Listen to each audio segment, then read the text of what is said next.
So మీరు ఇంట్లో ఎంతమంది ఉంటే అన్ని గ్లాసెస్ ఆఫ్ వాటర్ యాడ్ చేసుకోవాలండి. సో మీరు నలుగురు ఉంటే 4 గ్లాసులు యాడ్ చేసుకోండి, 5గురు ఉంటే 5 గ్లాసులు యాడ్ చేసుకోవచ్చు.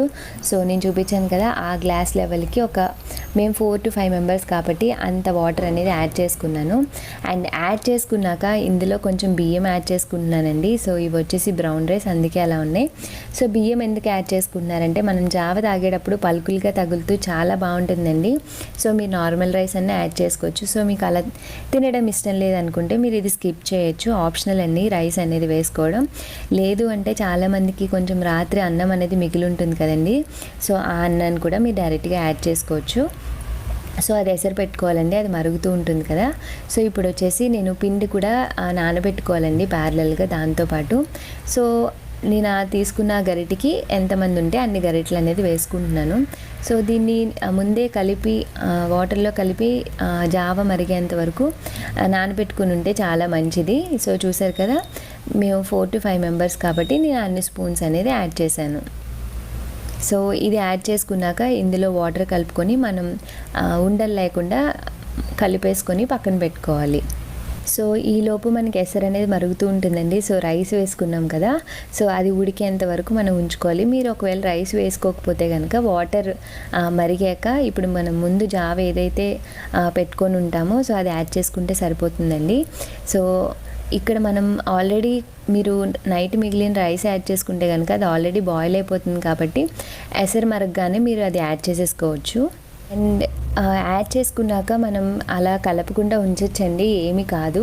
సో చాలామంది అనుకుంటారు ఉండలు కట్టేస్తుందేమో అని. సో మనం ఫ్లేమ్ అనేది కొంచెం అడ్జస్ట్ చేసుకొని స్మాల్ టు మీడియం అనేది సో మనం కలుపుకుంటూ ఉండాలండి. సో మధ్య మధ్యలో కలుపుకుంటే సరిపోతుంది, ఉండలేమీ రాదు. అండ్ ఇది బాగా కుక్ అవ్వాలండి, ఎందుకంటే మనం ఇందులో 14 రకాలు వేసాం కదా. సో అది బాగా కుక్ అవ్వాలి, ఒక్కొక్కటి మంచిగా కుక్ అయితేనే మనకి ఆ పోషకాలు అనేవి కరెక్ట్గా వస్తాయి.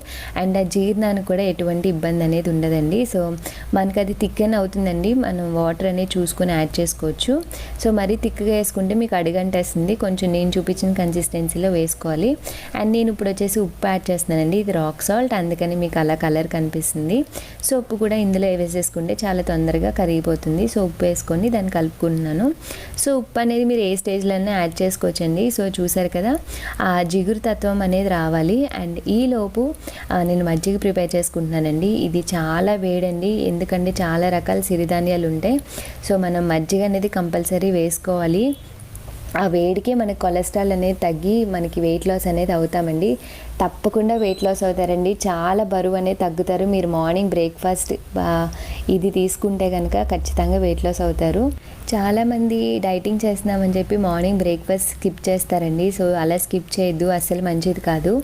అండ్ దానికి బదులు ఈ జావ తీసుకోండి, మీకు అసలు ఆకలి అనిపించదు మధ్యాహ్నం వరకు. సో మీరు ఒక 2 గ్లాసెస్ ఆఫ్ జావా క్వాంటిటీ వచ్చేలాగా తీసుకుని ఒక బాయిల్డ్ ఎగ్ తీసుకుంటే మీకు బ్రేక్ఫాస్ట్కి చాలా మంచి ఫుడ్ అని చెప్పచ్చు. సో తప్పకుండా ట్రై చేయండి, ఇవన్నీ మార్కెట్లో మనకి ఈజీగా దొరికేవే. సో చూసారు కదండి, మనకి ఆ జిగురు కన్సిస్టెన్సీ వచ్చాక మనకి సరిపోతుంది. ఇంకా స్టవ్ ఆఫ్ చేసుకున్నాక మనకి మజ్జిగ కలిపేసుకోవచ్చండి. సో మజ్జిగ అనేది ఖచ్చితంగా ఎక్కువ యాడ్ చేసుకోవాలి. అండ్ వేడి మీద మజ్జిగ వేస్తే పర్లేదా అంటే పర్లేదండి, వేడి మీద కూడా వేసుకోవచ్చు. అండ్ వేడివేడిగా తాగితే చాలా బాగుంటుంది జావ అనేది. సో ఇది చాలా బలం అండి, చాలా చాలా హెల్తీ కూడా. సో మీకు ఎన్ని కుదిరితే అన్ని యాడ్ చేసుకుంటూ ఈ జావ అనేది ప్రిపేర్ చేసుకోండి, చాలా బాగుంటుంది.